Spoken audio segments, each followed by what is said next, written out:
ये कहानी है एक गांव की जो घने जंगलों से घिरा है।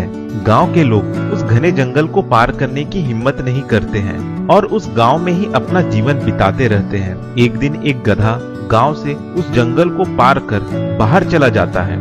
यह बात कुछ दिनों में गांव वालों को पता लग जाती है और सारे के सारे गांव वाले उस बारे में बात करने लगते हैं।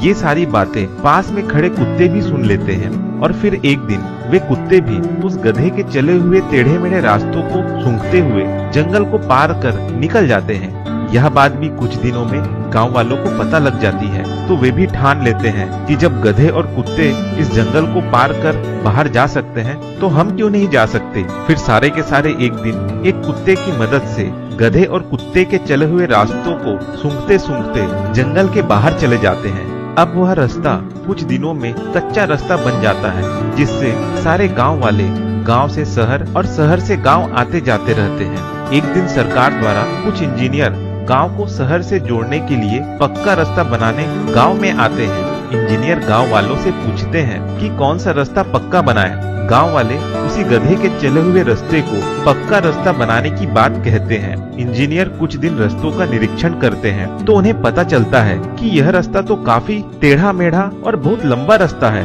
जबकि उससे छोटा रास्ता शहर को जोड़ने वाला तो दूसरी तरफ से है। इंजीनियर उन गांव वालों से पूछते हैं कि ये रास्ता शहर को जोड़ने वाला आप लोगों को किसने बताया।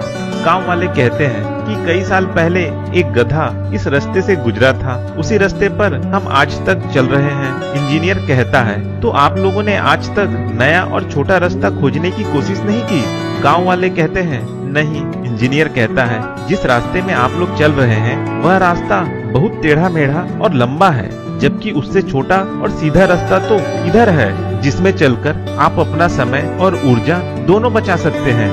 यह सुनकर गांव वाले आश्चर्य में पड़ जाते हैं। इस कहानी से यह सीख मिलती है कि आज भी कुछ रूढ़िवादी सोच और अंधविश्वास जिन पर हम बिना सवाल किए चलते जा रहे हैं, जिससे हमारा समय, ऊर्जा और जीवन नष्ट हो रहा है। इसलिए अच्छी जिंदगी जीने के लिए निडर होकर सवाल पूछें और नए रास्ते खोजें।